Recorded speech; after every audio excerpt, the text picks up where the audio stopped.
चलते हैं हम मेडिसिन यूनिट में चलेंगे। जी सर। मैं इसको स्टार्ट करवाता हूँ। चेंजिंग एरिया है। हाँ। और यहाँ से फिर हमें स्टरलाइज होना होता है, स्टरलाइज होकर अंदर जाना होता है। लेकिन अभी तो यूनिट मेंटेनेंस में है और बंद किया हुआ है तो दिक्कत नहीं। अदरवाइज क्या होता है कि पूरा पीपी किट पहनना पड़ता है, फिर वो सब कंप्लीट करके फिर अंदर जाना होता है। जी।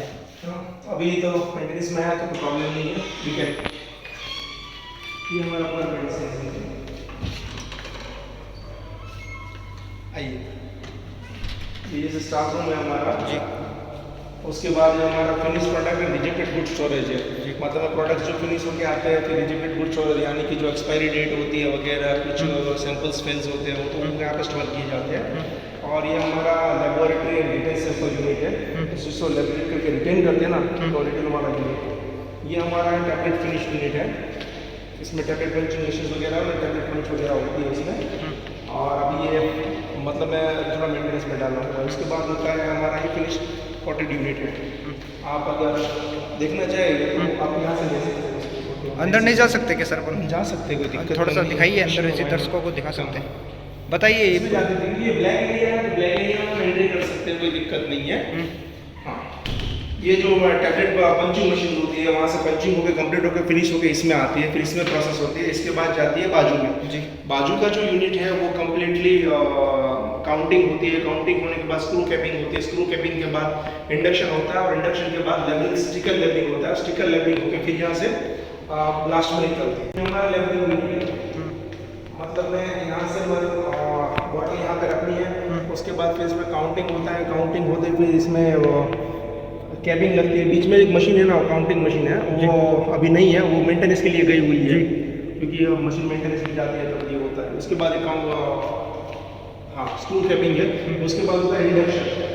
आप यहाँ पे देखेंगे, उसके बाद इंडक्शन में आती है। इंडक्शन के बाद फिर स्टिकर लेवलिंग होता है। ये क्या बताया आपने? इंडक्शन होता है, ऊपर जो सीलिंग लगता है। उसके बाद स्क्रू कैपिंग होता है। स्क्रू कैपिंग होकर बाहर निकल जाती है।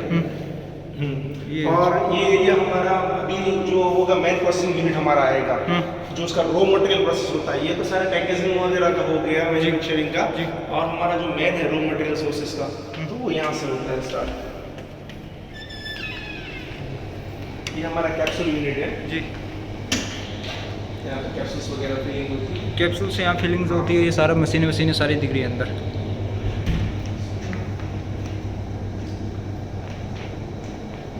ये प्रोसेसिंग रॉ मटेरियल यूनिट है। आप आइए, प्रोसेसिंग रॉ मटेरियल। ये कोल्ड स्टोरेज है। यहाँ पे जो हमारा यूनिट स्टोरेज होता है वो इसमें आता है, यूनिट स्टोरेज होता है। और ये किसी तरीके से मैंने बताया था, मैं सारे यूनिट्स बताइए। देखिए हमारे ये समर्पण हब सेलेक्ट किए मशीन से। ये हमने मैनुअल भी है, ऑटो और सिस्टम भी सेट किया हुआ है इसका। और इसमें ये 50 लीटर्स का मशीन है और ये 200 लीटर्स की है। जी।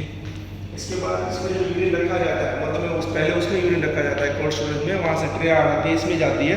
इसमें जब प्रोसेस कम्प्लीटली हो जाती है तो उसके बाद इसमें आती है, मल्टी मिल में आती है। मल्टी मिल में प्रोसेस होने के बाद ब्लेंडिंग होती है। ब्लेंडिंग होकर वो मटेरियल पैक होता है। फिर पैक होने के बाद प्रोसेसिंग के लिए जाता है।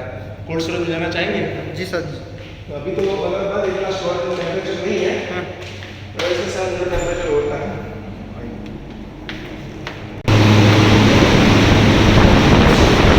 अभी अंदर आइए, ये हमारा पूरा स्टोरेज यूनिट है। यहाँ पे यूरिन स्टोरेज होता है। काफ़ी ठंडा है सर। कितना माइनस डिग्री में होगा टेम्परेचर? अभी तो -25-30 होगा, क्योंकि अभी ये डाला हुआ ट्रेन नहीं है मेंटेनेंस में। इसका -70 टेम्परेचर जाता है। पानी डालेंगे नीचे बर्फ भी पड़ती है। बाप रे बाप, इसके अंदर कैसे काम कर पाते हैं फिर? इसमें 35 से 40 सेकंड में ज़्यादा नहीं रुक सकते हैं। जी सर। टेम्परेचर 70 होगा तब की बात है। जी सर। अभी कितने पे है टेम्परेचर? अभी 25 पे ऐसे। अरे सर, मैं तो बर्फ जम रही है ताज़ा ही रहा। तो इसमें बेसिकली मेडिसिन रखते हो आप? और नहीं, यूरिन स्टोरेज मैंने बोला ना, यूरिन कलेक्ट करके इसमें आता है, क्योंकि इसका ऑक्सीडेशन स्टोर हो जाता है। माइक्रोबायोलॉजिकल एक्टिविटीज़ नहीं होती, इसके लिए इसको स्टोर किया जाता है। तो पूरा यूरिन स्टोरेज है। अभी ये खाली अभी मेंटेनेंस में है तो इसकी वजह से नहीं। मेंटेनेंस में है तो ये बंद है अभी। जी सर। अदरवाइज तो -70 -24 पे है अभी तो।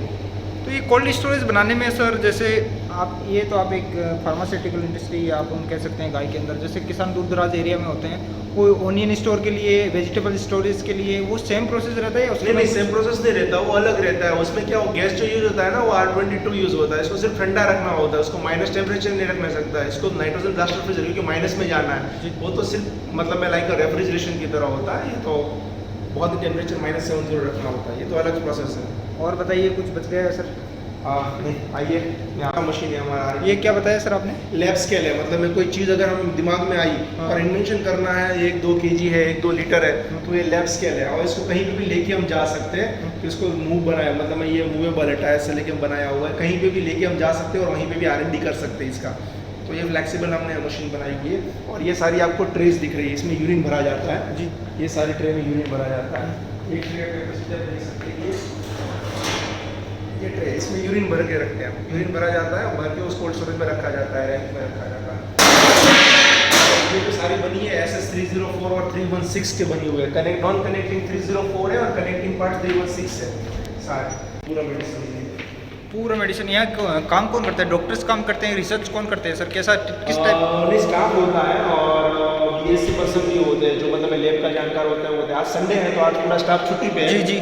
ऐसे भी मेंटेनेंस और संडे है तो छुट्टी पे है। अदरवाइज इस यूनिट में काम करने वाले 6 पर्सन है, 6 पर्सन है। Only 6% sir? बाकी सारा मशीन पे होता है ना, तो उसमें कोई ज़रूरत नहीं पड़ती। जी। और सर, जैसे अभी आपको 4-5 साल हो गया, तो कभी दिक्कत भी आती होगी, कोई डिफॉल्ट आ जाता है क्या कुछ? आते हैं, बहुत सारे प्रॉब्लम्स आते हैं कि मशीन है।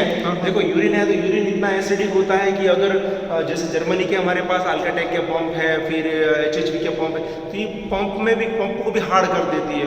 और अगर SS भी है तो SS को भी सड़ा देता है, यूरिन इतना स्ट्रॉन्ग आता है। काफ़ी सारे प्रॉब्लम्स आते हैं कभी कभी, मतलब में अगर टेम्परेचर हार्ड नहीं रहा तो यूरिन पंप में आ जाता है, पंप खराब हो जाता है। तो पंप की प्राइस बहुत ज़्यादा होती है, 9-9.5 लाख रुपए का एक पंप आता है छोटा वाला, उसमें 2-2, 3-3 पंप लगे हुए होते हैं। फ्रेंकली पूछूंगा, पूरा ओवरऑल जो यूरिन का प्रोसेस सिस्टम आपने ये इम्प्लीमेंट किया है, how much cost it beer?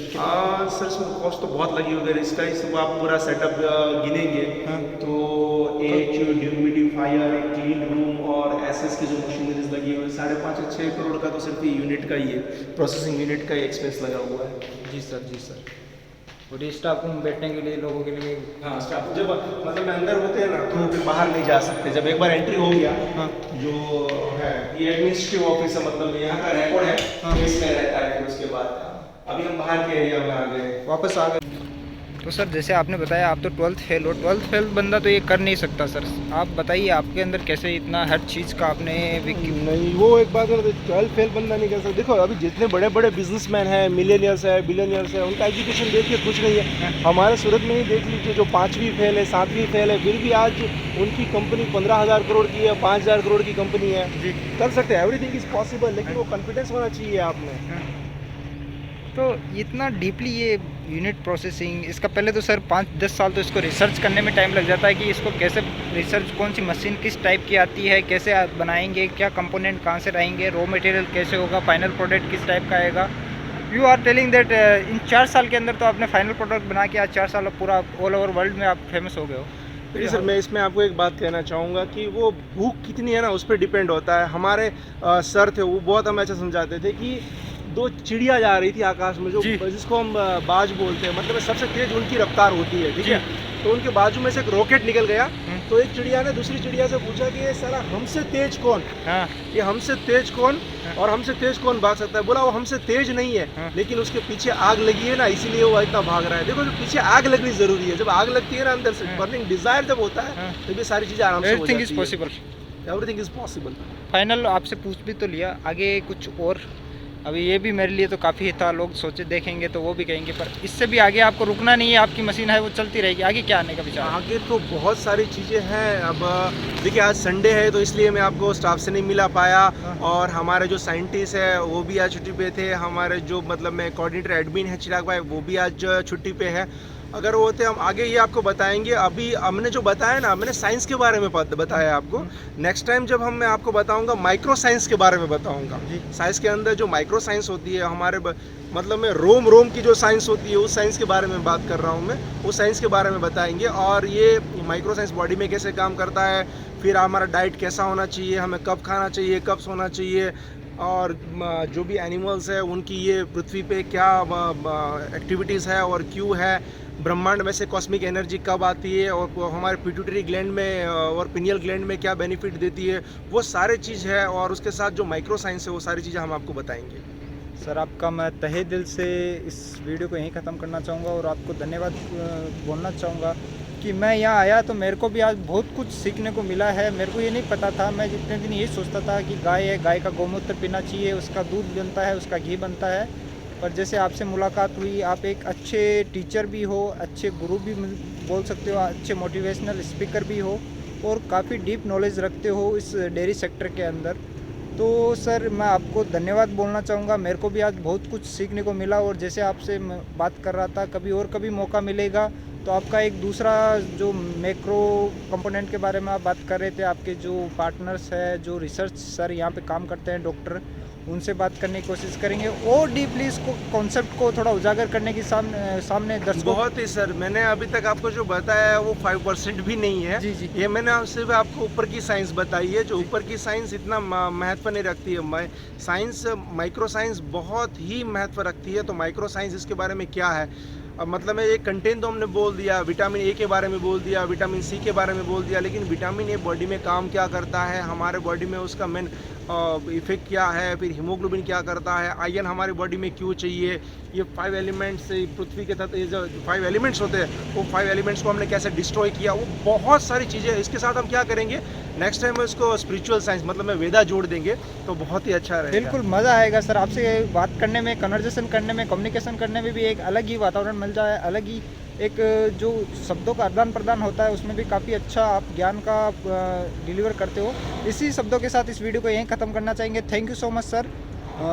उम्मीद करता हूं कि आप यूं ही आगे बढ़ते रहे, यूं ही प्रगतिशील करते रहे और आने वाले जो युवा पीढ़ी है उसको यूं ही आप मोटिवेशन और इंस्पायर करते रहे, जिससे कि क्या है कि वो भी काफ़ी कुछ सीख सके और अपने भारत देश का नाम ऊंचा होता रहे sir. Thank you so much. ये सब आपकी दुआ ही है, अगर आपकी दुआ ही साथ में रहती है तो सब कुछ आगे होता है। इससे सब चीज़ क्या होता है, हम इन्वेंशन कर देते हैं सब, लेकिन इसके पीछे इंस्पायर होने के लिए अगर कोई बंदा है, 2-3, आप जैसे अभी आपने बताया, काफ़ी सारे लोग देखेंगे, आपने वीडियो बनाया है, आप हम पूछेंगे तो हमें बोलने में अच्छा, हम इंस्पायर होते हैं। जबकि ये नॉलेज को अगर कोई पूछने वाला ही नहीं है तो इंस्पायर होकर आगे हम कुछ नहीं कर सकते। आप आएंगे सब ठीक है, लेकिन हमारा इंटेंशन यही रहेगा कि मुझे ज़्यादा से ज़्यादा लोग ऐसे चाहिए कि जिनको मैं कंप्लीटली नॉलेज दे पाऊँ और आगे जाके सब लोगों को फॉरवर्ड करें। देखो हमें यहाँ पे क्या करना है, गाय की प्रोडक्ट तो आप दिल्ली में है तो अगर आपके नज़दीक में गौशाला है, आपके नज़दीक में गाय की प्रोडक्ट मिल रही है, आप वहीं से लीजिए। समझिए यहाँ पे आने की ज़रूरत नहीं है, बहुत है नज़दीक में कुछ भी, और वहाँ पे भी बहुत कुछ कर सकते हैं। लेकिन मेरा इंटेंशन यही रहेगा कि नॉलेज,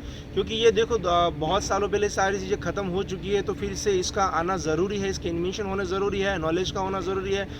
मैं इसीलिए मैंने आपको ज़्यादा टाइम दिया और ये बोल रहा हूँ कि आज तक मैंने यूट्यूब पे बहुत सारे वीडियो देखे, सब लोगों ने कि वही बात होती है स्पिरिचुअल एक्टिविटी की, वेद माता ये सब होता है, लेकिन उसमें साइंस कहीं पे भी नहीं था।